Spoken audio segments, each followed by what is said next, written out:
What's up, everybody? This is Fred Richani of TSC News here to review WWE Battleground 2013. At the time I am recording this, we're just a few days away from WWE Battleground 2016, so I figured since there's only 3 of these events in existence, why not go back in time?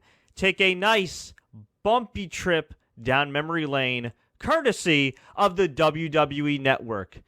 And holy doodle squat, do I regret taking a trip down memory lane and taking the exit to WWE Battleground 2013. October 6th, 2013. This event took place at the First Niagara Center in Buffalo, New York.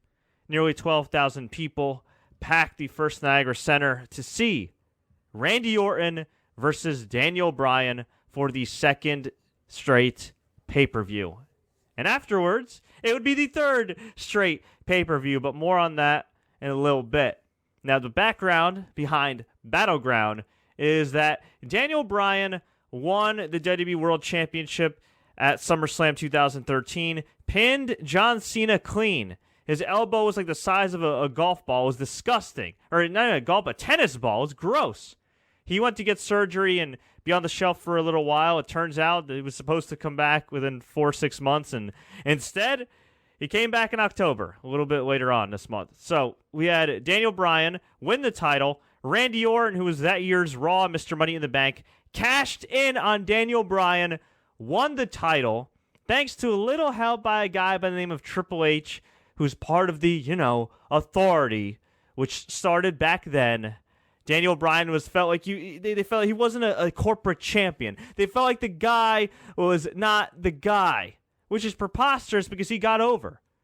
Now, here's the flaw with Daniel Bryan. I go back and I think about this, and as I stroke my minuscule beard compared to Daniel Bryan's back then, Daniel Bryan was getting over. He was part of Team Hell No with Kane, kind of a comedy guy, mid-card guy, and he really got over with that world title run he had in 2012 and in late 2011. He showed he could be a great heel. He showed he could be a great tag team worker in 2012 and 2013 with Kane, and he had a ton of great matches with many teams, most notably The Shield. And Daniel Bryan stood out because he is Daniel Bryan, Bryan Danielson. He is one of the all-time greats. So you get to SummerSlam time, and how does Daniel Bryan finally get that one elusive WWE World Championship shot? John Cena picks him. John Cena picks him. Yeah, he picked him. Like gym class. So the whole build-up to SummerSlam was John Cena picking Daniel Bryan, acting like he felt bad for him, and Stephanie McMahon and Triple H essentially saying, I don't know, Daniel, you can't be the face of the WWE. And if this sounds familiar, it's because we've been hearing the same garbage, the same crapola for 3 years at the time that I am recording this right now, which is July 2016. Good God Almighty. At least around this time, we have Shane McMahon, so at least we have a babyface authority figure to balance out the annoying heel authority figure. Still, I'm sick of authority figures. And they were already getting tiresome back then. So Daniel Bryan lost to Randy Orton, got his immediate rematch at Night of Champions, won the title in relatively clean fashion, but the referee, Scott Armstrong, made a fast count. At least it looked like a fast count. So the next night on Raw, to make Daniel Bryan look even worse, they had Daniel Bryan give up the title. Triple H said it will be held in abeyance. He could have said vacant, but no, they have to overthink everything and come up with another word, so they said abeyance, which meant that Randy Orton and Daniel Bryan would fight for the vacant WWE World title at Battleground. Yes, Daniel Bryan, within 24 hours, or actually, within 30 days, I should say, was already a 2-time WWE World Champion. He lost his first title in like 2 minutes. And then the next one he lost in 24 hours. And you wonder why the title hasn't been really taken seriously over the years. So we get to this pay-per-view. And what happens? The Big Show. The Big Show. I repeat, the Big Show comes out. Daniel Bryan, Randy Orton going back and forth, kicking each other's asses. They're down. The Big Show comes out. You might be wondering, why would the Big Show come out during this world title match? Well, back then, they were trying to make Big Show a top babyface in 2013 when he had been there since 1999. They even tried to give Big Show the Yes chant because they thought the Yes chant was more over than Daniel Bryan himself. Yeah. And the storyline was that the Big Show had to comply with the authority or he would be fired. Sound familiar? Yes, because we've been through this hundreds of times with the Big Show. He's turned babyface, he's turned heel. He's turned babyface, he's turned heel. He's even turned in the same night. I think he's had like 40 turns in total in his career. It's ridiculous. And a year before that, we had him align himself with John Laurinaitis, who was the Raw GM, and he had an ironclad contract for taking out John Cena. But before that, we saw him crying and getting on his knees and begging and looking like a bitch. And my God, not only was Big Show the one guy that was prominently featured that was looking like I don't even know, man. I almost shook my camera there. My bad. I'm just heated about this because it still goes on. Big Show, he was the one that was prominently booked like as Jim Ross would say. I don't even know what this means, but it sounds appropriate. A scalded dog. A government mule. And the treatment of Daniel Bryan wasn't any better. The treatment of a lot of the other superstars wasn't any better. Stephanie McMahon, Triple H, just verbally burying these guys. And one would think eventually they'll get their comeuppance. And fast forward to WrestleMania 30 in 2014. They do. And then they're back on TV. Fast forward to Survivor Series 2015 when the authority's out of power thanks to Sting. And then they get back in power a month later. This never-ending cycle of heel authority figures. So, Big Show, who was having financial issues, even though you could have Googled back then that his net worth was $20 million. Big Show, who allegedly was having financial issues, who allegedly had Triple H in storyline by his house. I have no idea if Triple H actually still owns the Big Show's house, but at the time, they just kind of casually threw it. Triple H bought his house. What? So Big Show comes out, you know, the guy that they want to be the top babyface in 2013.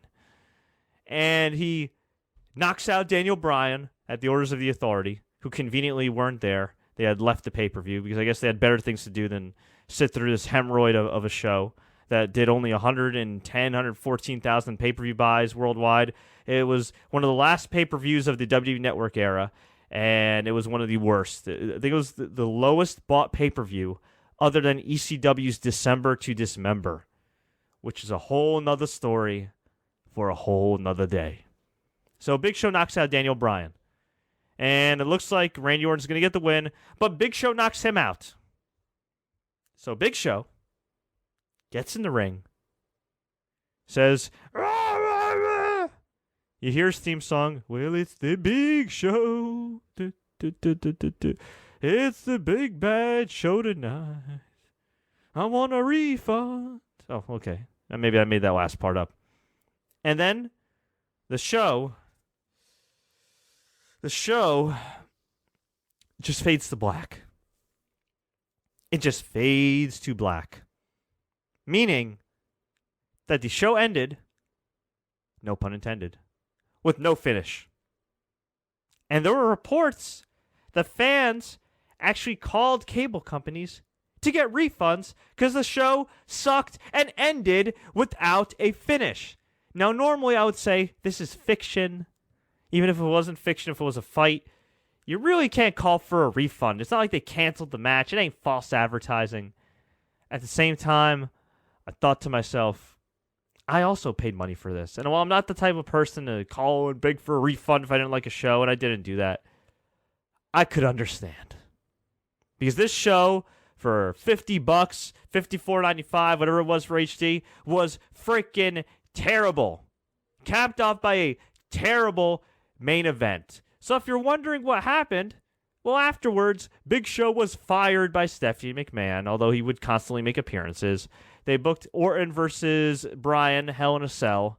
They blamed Daniel Bryan internally for the bad buy rate, not the fact that they were pushing the Big Show, not the fact that in 2013 it was very hard to care about Triple H and Stephanie McMahon, and they blamed Daniel Bryan over Randy Orton, who had been there for years in the main event spot. There's a big myth. There's a big myth that WWE knew all along where they were going with Daniel Bryan, and it's unfortunate his career got cut short because they knew where they were going. No. By the time they figured out how to properly utilize him in some capacity where he belonged in the main event, he got hurt. And that's quite unfortunate. But anybody that tells you, oh, he finally arrived in 2014, no. The dude was over on the first episode of NXT in 2010. The guy was getting good reactions in 2011. He was getting great reactions in 2012. So this whole thing that, oh, it's a plan all along, and we knew what we were doing with Daniel Bryan. And look, he had a great career anyway. He really did. And it's unfortunate it came to such a sudden end, but it's such a myth when they say, oh, yeah, we knew all along what we were doing with Daniel Bryan. No, you didn't. No, you didn't. There's evidence of multiple reports from insiders. There's evidence with his book. Okay? You can just go back and watch, and you can see some of the reactions that Daniel Bryan was getting. And you can see that WWE did not utilize him properly for a majority of his career there. And on top of all that, for him to get the blame for a bad buy rate, when you train the audience, well, the casual audience anyway, or the audience that might not be sold on Daniel Bryan yet, you train the audience to look at him as lesser than Randy Orton and Triple H. You called him a guy that can't be the face of WWE. You called him goat face. You said he's ugly. You said he's not a star like Randy Orton. And on top of that, while Team Hell No was very successful, Team Hell No was largely a comedy team. They were taken seriously in the ring, but outside of the ring, they were in a lot of skits. They had anger management courses. They had an anger management graduation with a guy named Dr. Shelby. And within a month or two, you're just going to thrust Daniel Bryan into the title picture? And on top of that, you haven't beat John Cena clean, only to waste it because the next night on Raw after SummerSlam 2013, you had Cena essentially say, oh, I'm happy for Daniel Bryan, but oh, I was injured and blah, blah, blah. When he really should have said, you know what? That was such a hard-fought match with Daniel Bryan that I got hurt. And I'm going to be gone for a while. And at least give him some credibility. And oh yeah, spoiler alert, Daniel Bryan lost to Randy Orton at Hell in a Cell, thanks to special guest referee Shawn Michaels turning on him. And then Daniel Bryan gave the yes lock to Shawn Michaels the next night on Raw. So that was his consolation. And then he proceeded to lose to the Wyatt family in a handicap match. Proceeded to lose to Bray Wyatt at Royal Rumble. And he wasn't even in the Royal Rumble. I think. Was he in the Royal? No, he wasn't in the Royal Rumble in 2014. And that was a big controversy in itself. And Yes Movement came to be. And by then they finally said, you know what? Maybe we should push this Daniel Bryan guy. So they gave him the world title, and then they proceeded to reward him with the feud with Kane. So even before he got injured, his destiny was Kane and then Suplex City with Brock Lesnar. Yeah, that didn't sound very promising. So just wanted to dispel some of those myths about Daniel Bryan. So that was the main event, the lame event. As for the rest of the show, it was not very notable outside of one match, but let's start from the beginning. What a pre-show match. Dolph Ziggler beat Damian Sandow, who a couple months before that won the Money in the Bank briefcase for SmackDown. Also, spoiler alert, he lost to John Cena. He lost out on his title opportunity. He had a great match with Cena a few weeks later, but he did lose and was never really the same after that. Although he did have a career rebirth with the Damien Mizdow gimmick as Miz's stunt double, and then afterwards they proceeded to do nothing with him, and now he's released. Wonderful. We had the Real Americans, Cesaro and Jack Swagger with Zeb Coulter, which is a weird tag team, just as weird as it sounds, but they were a pretty good tag team to never win the tag titles. They beat Santino Marella and the Great Khali. This sucked. We had AJ Lee beat Brie Bella with the help of Tamina Snuka to retain the WWE Divas Championship, that ugly butterfly belt for those that remember it. AJ Lee suffered a concussion during this match, and she was taken off Raw the next night. Luckily, she got better, and she ended up having the longest Divas reign in history until Nikki Bella, and it looks like Charlotte may or may not break her record. We had Cody Rhodes and Goldust, accompanied by Dusty Rhodes, and the last great moment Dusty Rhodes was involved in, God rest his soul, defeating the Shield in a non-title match. If the Shield won, the Rhodes family would be gone forever. If the Rhodes brothers won, they'd get all their jobs back in WWE. Now, this was the one aspect of the Authority storyline that was great. They just decided to bully a random mid-carder, and it just so happened to be Cody Rhodes, the brother of Goldust, and the son of the great American Dream, Dusty Rhodes. So they put Cody Rhodes in a match with Randy Orton on Raw, and it was freaking excellent. Maybe, just maybe, the best match of Cody Rhodes' career. One of the better matches Randy Orton had that year. It was just excellent stuff. And Cody Rhodes lost. Afterwards was interviewed backstage. This was literally 2 weeks before his real-life wedding to Eden Styles, a.k.a. Brandy Rhodes. And he straight up said, I have a wife to provide for. WWE has always had it out for the Rhodeses, and he was just very passionate. Look it up on YouTube if you can. For those that say Cody Rhodes can't cut a promo when given the right material, y'all are wrong. This was a great promo.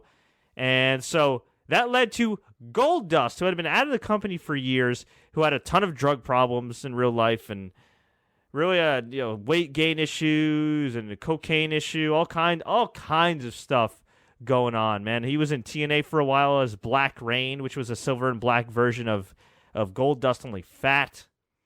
It was a bad time to be Dustin Rhodes for a while, but he came back, looked in great shape for his age, had a phenomenal match with Randy Orton. Great match, ended up losing. If he had won that match, he would have gotten Cody Rhodes his job back, and that eventually led to Dusty Rhodes confronting the Authority, cutting an awesome promo on Stephanie McMahon, putting his hand in Stephanie McMahon's face in a cool unscripted moment, which word has it they weren't happy with, and it led to the Rhodes brothers with Dusty versus the Shield. Great match, not worth the $50 of this pay-per-view, but a great match. And it ended with Cody Rhodes, Dusty Rhodes, a bunch of dudes backstage, Goldust, all celebrating. They were crying. It was just, when you think about the legacy of Dusty Rhodes and you look at his WWE run, it wasn't that great. On camera, it wasn't great.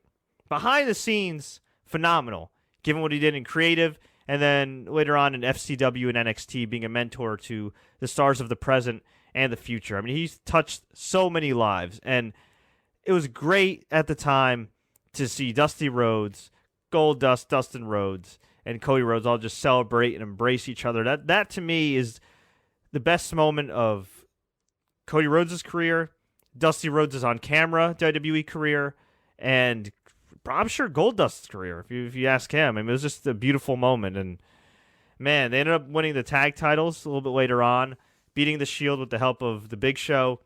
They went on a really nice run, and then they chose to make Cody Rhodes Stardust and later break them up. Yeah, talk about ruining a good thing, but for one night, this was pretty awesome. We had Bray Wyatt, who a couple months ago had made his debut against Kane in an Inferno match at SummerSlam. It was horrible, but the Wyatt family had a hell of a mystique back then. They took out Kofi Kingston. It was a match. And we had CM Punk beat Ryback, who had turned heel earlier in the year, who was actually pretty good as a heel, had just joined Paul Heyman as a Paul Heyman guy, and he lost. Now, do you want to know how Ryback lost this match? I don't know if you guys know how he lost, for those that were watching at the time or remember. But let me pull up the exact match finish. Ryback took a low blow from CM Punk. To translate, to be quite frank and translate, he kicked Ryback in the balls, in the balls, in the testicles. Ryback went down, and CM Punk pinned him. That was the finish to the match. This jacked up dude with muscles on top of muscles on top of muscles lost to a skinny dude with a kick to the balls. Now, I know CM Punk is trying to fight in the UFC, and perhaps that kick was such a fierce kick that he was practicing for his future UFC debut, and it ruptured Ryback's testes. I might believe that if Ryback wasn't medically cleared to fight CM Punk a couple weeks later at Hell in a Cell, which, oh, by the way, CM Punk won that match too. Again, Ryback, I'm not saying he should have won that feud, but Ryback should have at least won their first match. Well, the first match of his current feud. They had feuded the year before, where Ryback was undefeated going up against CM Punk, who had the long reigning WWE title run, and CM Punk actually beat Ryback, I think also with the low blow and a fast count. Yeah. Ryback, another guy that could have capitalized on, and timing's everything. They didn't make it happen with him. At least they made it happen with Daniel Bryan eventually. But this match was no good. No good at all. And, oh yeah, how could I forget? We had Alberto Del Rio beat Rob Van Dam in a Hardcore Rules match, a Battleground Hardcore Rules match. This was actually pretty good, but it was very bizarre because Del Rio was teamed up with Ricardo Rodriguez, his personal ring announcer. They broke up, and then Ricardo managed Rob Van Dam. Rob Van Dam, I mean, other than maybe preferences on what they like to smoke on occasion, the characters of Ricardo Rodriguez and RVD seemed like polar opposites. And here's what's bizarre. Del Rio was turned babyface at the beginning of 2013. It flopped. They turned him too fast. They should have let it build up. Instead, they had him just beat the Big Show in a random match. I think it was a last man standing match. Last man standing match was our first match. He beat him. It was an awesome match. He won the title. And they just magically became good. He just magically became a good guy. No real turn. No real build-up. Then they try to push him as this big Mexican superstar. And he would say things like, I was born in Mexico, but my heart is in America. I'm not saying you can't be proud of being American, but if you're trying to attract Hispanic fans, Mexican fans, man, you got to big up your Mexican heritage. You're a third-generation superstar. And they scripted him badly. Then he ended up losing to Dolph Ziggler, who was the Money in the Bank winner from the previous year. They gave up on Ziggler after a few weeks because poor Ziggler suffered a concussion, and they needed an excuse to take the belt off him. And that's another story for another day as well. Actually, yeah, Dolph Ziggler. I mentioned he fought on the pre-show, beating Damian Sandow. Earlier that year, he was the world champion. Another case of start and stop pushes and bad WWE creative and Vince McMahon changing his mind on things. So Del Rio was losing a bunch of non-title matches after winning the title again from Dolph Ziggler. They did a great angle where he won the world title, where he gave Dolph a concussion. Referee tried to stop him from hitting Dolph in the head. AJ Lee, who was the manager for Dolph at the time, was crying her eyes out, just begging Del Rio to stop. He wouldn't. He pinned him. It was like a brilliant double turn. Because Del Rio was still programmed as a babyface, turned heel. Dolph Ziggler became a babyface. He's been a babyface ever since. And I can't even tell you how that feud ended. It just kind of went away, which was a shame. And then for a while, Del Rio was losing non-title matches left and right. He ended up beating Christian in a really good match at SummerSlam, beat RVD at Night of Champions, and he beat RVD here. But the damage, unfortunately, was already done. And as for the match quality of Bryan versus Orton, it was all right, but shockingly, they actually had better TV matches than they did pay-per-view matches, other than the WrestleMania match that also involved Batista. And oh yeah, Curtis Axel defeated R-Truth to retain the IC title. Yes, that's right, Curtis Axel, who at this moment is with the Social Outcasts, was Intercontinental Champion and a Paul Heyman guy. Nothing against his in-ring work. He clearly lacked the charisma to be a top star, but WWE booking as well did him no favors. Was put in a brief feud with Triple H, where Triple H essentially kicked his ass on Raw, and then had to forfeit a match because he was shaking or had some side effects from match with Brock Lesnar, which was a storyline that was dropped. He beat John Cena via disqualification. That did nothing for him. He lost to CM Punk a couple times, actually more than a couple times. He was CM Punk's whipping boy when he could have beaten CM Punk at least once and gotten put over. Nope. And by this point, it was very clear that even though he was a Paul Heyman guy, even though he'd be getting something of a push, Curtis Axel was just not meant to be. And eventually he lost the title to Big E, another guy who WWE screwed up with for a couple years until he finally found his stride with the New Day. And it is going to be a new day because I can't believe I watched this again. Good Lord. But folks, I want to hear from you. Did you watch Battleground 2013 back in the day? Did you waste your money on one of the final WWE pay-per-views of the pay-per-view era? Back then, there was Battleground, there was Hell in a Cell, there was Survivor Series, TLC, Royal Rumble, Elimination Chamber, and that was it. That was it. You know, 6 more pay-per-views, and then it was the WWE Network era where you could get everything for $9.99 if the network's available in your respective countries. So this certainly didn't put a value on the feature network proposition of, hey, you sign up, you get all these pay-per-views that are worth $50. This wasn't worth $50, but again, I want to hear from you. What do you think about Battleground 2013? Did you watch it at the time? Were you in attendance? Did you feel ripped off? Do you have some strange fetish where you want to torture yourself and go watch this on the WWE Network? Let me know. Leave a comment below. Tweet us, Facebook us. Do what you got to do. If you enjoyed this review, please like, share, take care, and don't forget to subscribe for more wrestling reviews.